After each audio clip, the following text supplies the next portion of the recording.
Lo mphakathi ukhala ngetehlakalo tekuhlasela ngamaqembu ebugebengu njengoba kusolakala ukuthi emaphoyisa ahluleka kubopha labasola noma ngabe babadi. We need the police to actually do their job, what they are paid for. If that does not happen, we will make sure that this police station shuts down. Usolakala ukuthi kuneliqembu ledlengo lenvomatana lencane ngelisonvo. Kanti ke ngalesikhathi umndeni wemufi yobuka lelicala emaphoyiseni utfole ligede lasemaphoyiseni livaliwe. We tried to call the police. The lines were down, so we figured to take it upon ourselves to get a transport and go and find my sister where she was. When we got there, we took her and then we came to the police station. When we got to the police station, it was around about 3 a.m.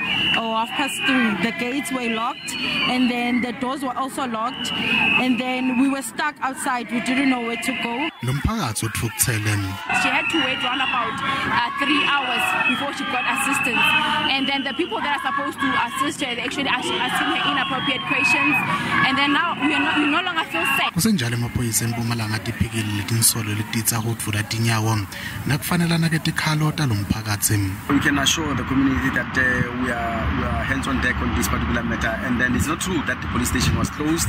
It's only the main gate, of which is the gate for the vehicles, that was closed, but the pedestrian gate was not closed. The police was not closed at all, and we'll continue to monitor the situation. We've got enough members at the police station. We've got enough vehicles. We've got enough resources at the police station. We can be able to police this particular environment. Lamalunga emphakatsi SABC ngokudivikela uma ngabe emaphoyisa ahluleka kwenda umsebenti wabo.